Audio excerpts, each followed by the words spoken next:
Okay. Okay. Good girl. So, today's trainer tip with Toasty is to enforce the horse that you want, right? Not just the horse that you have in front of you. And so what I mean by this is that everything that my horse does, I'm going to respond in a way that is going to nurture our relationship and is going to give them the next step to becoming the horse that I want, even if it's a response to perhaps a behavior that's undesirable. And so it doesn't mean reward everything. That's definitely not what I'm saying. But you have a choice in how to respond to your horse when things don't quite go how you want them to go. And I think it's important to be mindful of not only how we're speaking to our horses, but how we're speaking to ourselves, about our horses, and the labels that we put on each other. And so, let's turn around, baby. So one example that I'll give is that if you have a horse that has a tendency to spook, and your desire is to create a relationship with them and create confidence within them so that they are not so spooky and that they are more predictable and able to regulate themselves so that when they do spook, it's not catastrophic. I think that it's important that we not blind ourselves to the horse that we have today, but to start looking at that horse as the horse that we are nurturing it to become. And so I could extrapolate on this heavily because there's a lot of different aspects of this and how I mean it. But the one little trainer tip that I'll share today with you that I have implemented with Toasty is that when I become emotionally elevated, whether she spooked at something or I am not equipped to handle her level of energy at the moment or whatever it might be. There are times in past where in order to not get like physically angry, as a lot of us have been brought up to, if a horse makes you feel this way, then put it back at him, slap him or give him the business or whatever it is. And a long time ago, I decided I didn't want to do that anymore. And so an old coping mechanism is, you just call them names instead, right? But I think that those names have a huge effect on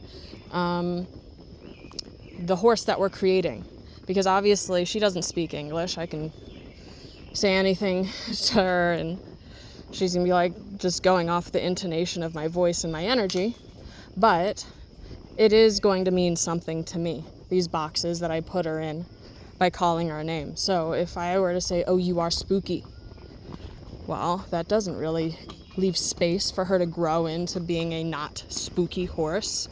Or, oh, you're a brat, right? That also is kind of invalidating her motivation to act the way that she's acting. And, those motivations could be good or bad or neutral or whatever, but, horses react because stimuli has given them a reason to act that way, right? And they are simply going to their best coping mechanism to work with the stimulus that's given. And so, without getting too off topic into esoterics here, the thing that I've implemented is that instead of calling them whatever name I was going to call them, I'll call them a little sweetheart name. I'll think of a sweetheart name to call them so that I'm changing how I'm feeling about this situation over time. It doesn't happen immediately, but I'm changing how I feel about these situations that, oh, it's not the end of the world and I have a horse that's going to kill me and blah, blah, blah, blah, blah. But instead, me and my buddy were on a walk and they made a mistake. But you know what happens when friends make mistakes? We forgive them and we help them move forward. And so instead of calling her a spooky brat or whatever, I'll say she's a silly goose because that's nice, that's light, that's playful. I'll work with a horse and, they'll be a handful. I'll be like, listen here, you beautiful beast. And so it sounds very simple in the beginning. But I have found that it helps not only the way that I view this horse, right? Because over time, we're going to start believing the things that we say, whether we mean to or not. But it also helps me regulate my emotions. Because, what you looking at? I'll let her look for a second. Yeah, I see you. You want to keep going? We're not going to go on that left trail. I know I let you usually pick, but today we're going to go straight to the trailer. Anyways, it helps me. I know you're really desiring it, but let's go this way. It helps me regulate myself because in the beginning, right, my heart's going to race and I'm going to have to do some breathing exercises to get back down. But the same way that I'm affirming her as being a good girl who can handle this and all of that, I'm also affirming myself. Instead of being like, oh my gosh, that was a disaster, this damn horse, and we can't do this. Instead, it's like, that was silly. We had a little goof up there. Let's recollect. I'm going to take a moment to make sure that I'm being the person that I want to be for my horse.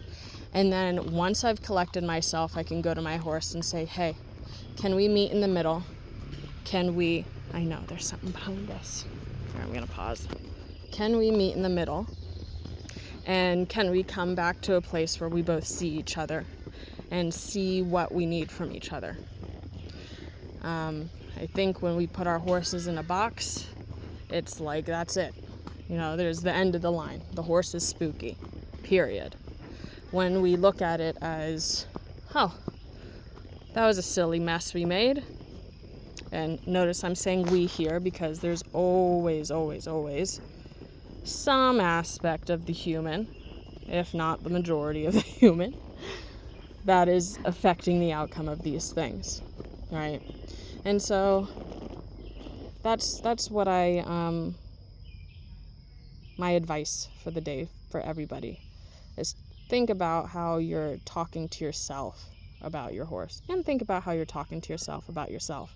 What boxes are you putting yourself in? And remember that when we're with our horse, we're doing these things together. So like when I'm on the trail, we're both on the trail. Both me and this girl love the woods. We love hanging out, exploring together. So what that means is if she sees something interesting, I'm not going to pull her away from it unless we got like shit to do, But for the most part, she's out here enjoying herself. I'm out here enjoying myself. And this is something that we're doing together.